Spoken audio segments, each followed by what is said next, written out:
اور مطلب ظاہر میں ہیلپ لیسنس یا بے یار و مددگاری کا احساس ہوا کہ اب میں کیا کر سکتا ہوں اس پہ. سو میرا خیال ہے میں نے بھی بات چلائی ہے تو میں نے کمپلیکیٹ ہی کی ہے، پیچیدہ ہی کی ہے، کیونکہ اس قدر یہ سیدھا سیاہ و سفید میں کمپلیکس کی طرف جی سیاہ و سفید میں اس کا جواب بن نہیں پا رہا. تو اگر مطلب بنائیں ہم تو وہ زبردستی ہوگی.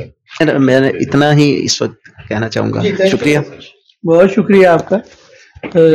بڑی ایسی کنٹینیوٹی میں صفدر رشید صاحب کو کچھ باتیں یاد آئی ہیں تو اس کے بعد پھر ہم یہ تو گفتگو ہوتی رہی، چاہے کئی گھنٹوں پہ ہو جائے، ہو سکتی ہے لیکن ٹائم لیمیٹڈ ہے. کہ ٹرانسلیشن بہرحال بہت زیادہ ذمہ دارانہ کام ہے، اور اس کے لیے اداروں کا، چلیے پرائیویٹ کی تو ہم نے بات کی، پبلشرز کی، ان کی اپنی مجبوریاں ہیں، کمرشلزم ہے، لیکن جو سرکاری سطحوں پہ بھی ہو رہے ہیں. بعض تراجم پڑھ کے بہت آیا کہ کوئی نظام ہی نہیں ہے.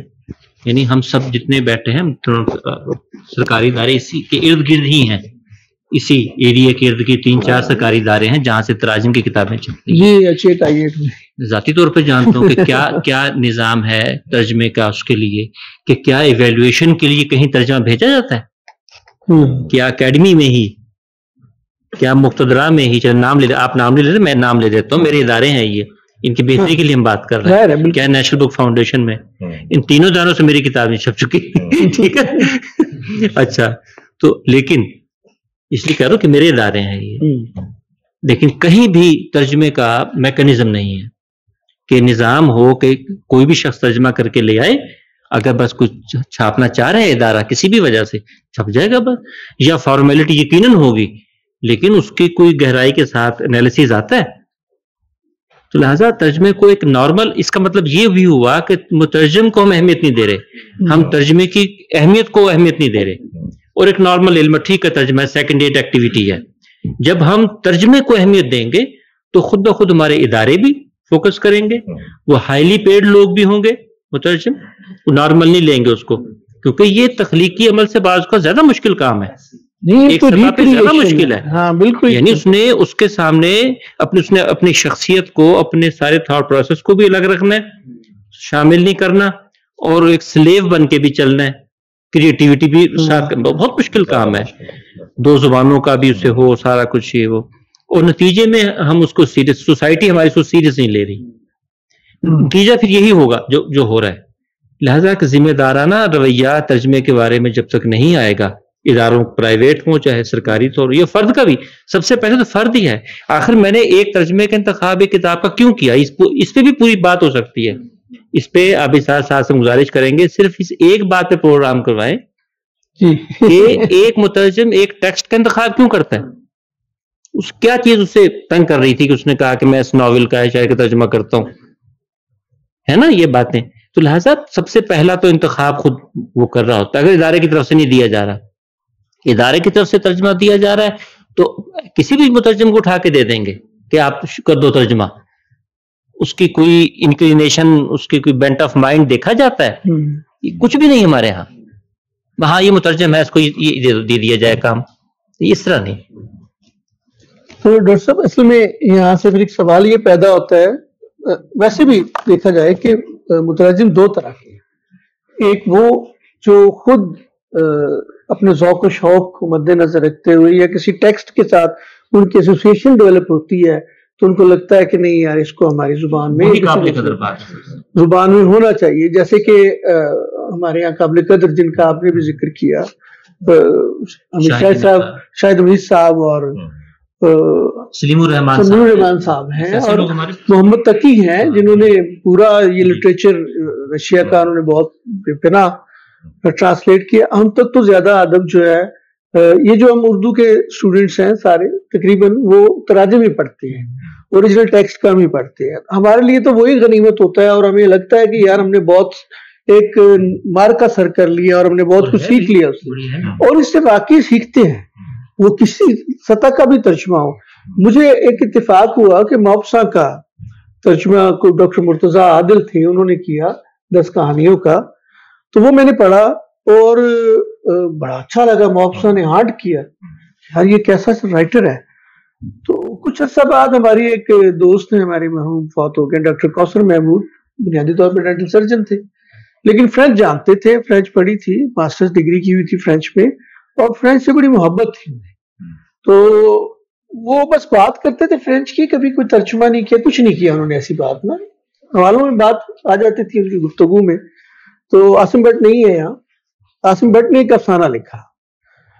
تو ہم 3 لوگ بیٹھے تھے چائے خانے میں، تو عاصم نے کہا کہ میں افسانہ سناتا ہوں.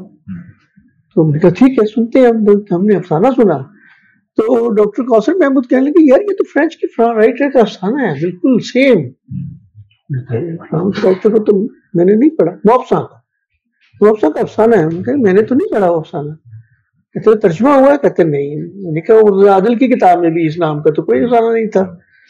کہتے اچھا میں آپ کو دکھاؤں. لیکن نہیں آپ دکھائیں نہیں، آپ ترجمہ کر کے لائیں. اچھا انہوں نے کہا ٹھیک ہے. وہ نیکسٹ ڈے آئے اور انہوں نے ترجمہ کر کے کہا یہ ہے وہ ترجمہ ہم سنا ہم نے. وہ واقعی وہ کیسی ریزیمبلنس تھی دونوں کے پلاٹ میں، ان کی ایون دین کوئی جو فیلنگز ایسنس تھا اس میں بھی. خیر عاصم بڑا رائٹر ہے، اس نے اپنا فوراً افسانہ پھاڑ دیا. ہم نے کہا نہیں اس کی موجودگی میں یہ نہیں کروں. ٹھیک ہے اوکے. اب ہم نے ڈاکٹر صاحب کے پیچھے پڑ گئے کہ آپ افسانے کے ترجمہ کریں اور موپساں کو ترجمہ کریں. یہاں سے ان کو یہ ایک جو ہے وہ اعلیٰ شعری ملی، ہم نے بہت وقف کیا ان کو.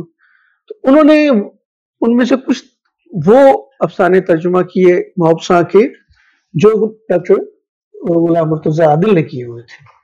تو میں نے میرے پاس دونوں کتابیں آئیں تو میں نے رکھ کے دیکھا کہ ان دونوں کتابوں میں بہت ساری باتیں جو ہیں جو ڈاکٹر کوثر محمود نے کی تھیں وہ اس میں تھی نہیں.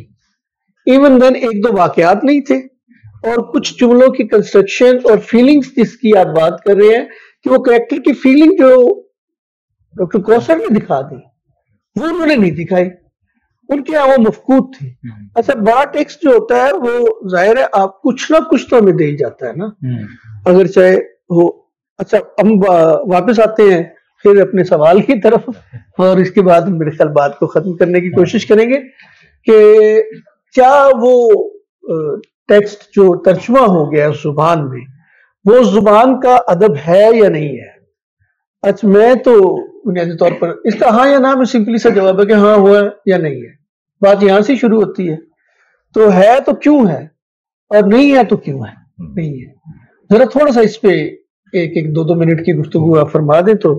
ہاں صحیح کہا آپ نے. اس کا یس اور نو میں تو جواب نہیں. تو ہم سبھی جانتے ہیں کہ وہ اس زبان کا ہی کہلائے گا. جب ہم کہیں گے فلانا ناول فلانا شاعری اس کی تو وہ اسی زبان کی یہ ادب ہے. ظاہر ہے وہ ہماری زبان کا ان معنوں میں ادب نہیں، لیکن میرا خیال ہے کہ انڈائریکٹلی وہ بہت کچھ دے رہا ہے. یعنی وہ موضوعات جو ادروائز ہمارے موضوعات ہمارے کلچر کے ہیں، ہماری اپنی اس زبان کے کلچر کے نہیں ہیں، وہ موضوعات اردو میں آ رہے ہیں آ رہے نا. مثلا رشیا کا، اسپین کا، افریقہ کا ہے جی، امریکہ کا، یہ سارے اس کلچر کے جب آئیں گے تو ہماری ووکیبلری بھی ریچ ہوگی، ہمارا امیجینیشن بھی آئے گا. تو وہ انڈائریکٹلی ہمارے ادب پہ اس کے اثرات پڑتے ہیں. اسی لیے کہ جب جس زمانوں میں تخلیق کا پہلو ذرا کمزور ہو جاتا ہے تو وہاں تراجم ریکمینڈیڈ ہیں کہ کیے جائے، اور ہوتے بھی ہیں، اور وہ اس خلا کو پورا کرتے ہیں. آپ دیکھ لیں کہ پچھلے فرض کیا 30-40 برسوں میں جو تراجم ہوئے سینکڑوں کی تعداد میں لٹریچر میں، کیا خیال ہے کہ اس نے ہمارے زبان پہ، ادب پہ، امیجینیشن پہ، رائٹر کے لیے سوچنے کے فوڈ فار تھاٹ بہت کچھ. لہذا یوں اس حساب سے وہ ہمارے ادب کا ایک لحاظ سے نامحسوس حصہ بن جاتے ہیں کہ جی. ڈاکٹر پروفیسر عمر فاروق صاحب اپنے خامیوں سمیت جنہیں انورٹڈ کاماز میں خامیاں کہہ رہے ہیں، ترجمے سے مترجم سے ہمیں ایک حد تک کی توقع رکھنی چاہیے. ہمیں بہت شفاق نہیں ہونا چاہیے میرا خیال ہے. اس کی چیزوں کی، اس کی لمیٹیشنز کو سمجھتے ہوئے ہم بعض اوقات تھوڑی سی زیادتی کر جاتے ہیں مترجم کے ساتھ، کیونکہ میں خود ایک عرصہ کی ہے، اس لیے میرا اپنا درد بھی ہے یہ کہ مترجم کے اپنے مسائل ہیں، لمیٹیشنز ہیں، اسے توقع اتنی رکھیں. ایک لفظ کی اگر ہم جرا کرنے بیٹھ جائیں گے اس سے ایک بات کی، یہ مناسب نہیں ہے. وہ انسان ہے، اس کا ایک ماحول ہے. لیکن اگر زیادہ تراجم آتے ہیں، دوسرا ترجمہ اگر کسی ٹیکسٹ کا آتا ہے، مثلا تنہائی کے 100 سال کا اب دوسرا ترجمہ آ گیا ہے،